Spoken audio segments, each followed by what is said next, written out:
A couple of months ago I was walking through a market stall and I found some knives. I picked them up under a tenner and I bought some of these throwing knives. I thought to myself, seems like a fun thing, let's see if I can learn how to throw knives. I'm going to very quickly go through the process that I've used personally to learn how to throw the knives. It may work for you, it may not work for you. This is just my way. Okay, I'm going to go through my journey as how I learned to throw knives. First of all, I looked at a lot of tutorials and I realised that there are many differing opinions on how to hold and to throw a knife. Some of the experts would hold the knife like this between their thumb and their forefinger, running along, and when they release it, it rotates in the air like so. Some of them hold it in the same position but release it with their hand flat like this, for the same intention, so it rotates in the air.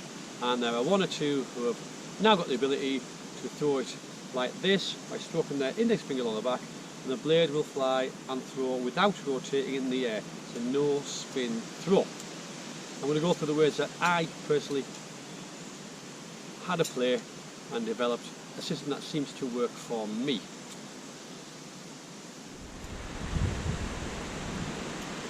What I did gather from all of the expert videos is that when a blade is rotating in the air, if you throw with a consistent throw, those blades will rotate with a consistent speed. What this means is that if I was to throw the blade, it will rotate 1, 1.5, 2 or more times in the air before it either sticks in the ground blade first or bounces off handle first or lands flat, either way. I worked out again from the videos that this meant that if you throw at the floor and it does not stick in, then alter your throwing distance. So I was aiming at a point about 5 feet away from me, and I noticed that the blade was bouncing in handle first. It hadn't finished its rotation. If I then threw 6 feet away from me, the blade had a chance to rotate and would embed in the floor.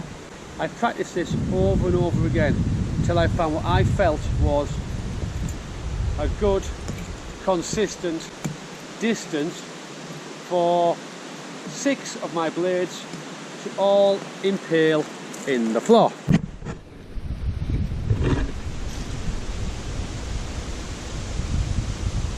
I found if I wanted to throw further, I had to allow more time or distance for them to rotate. This meant throwing them further away.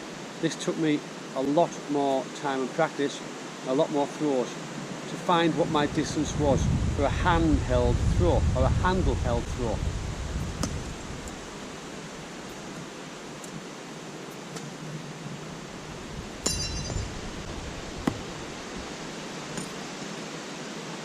Success.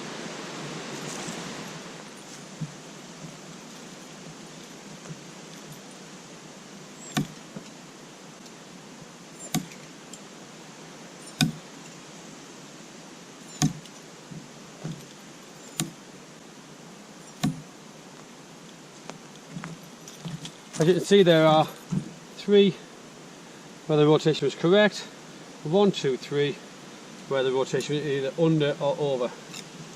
I did not move my feet, therefore the release point of my arm must have been either slightly longer or slightly shorter. As is true in most aspects of life, consistency is the key to success.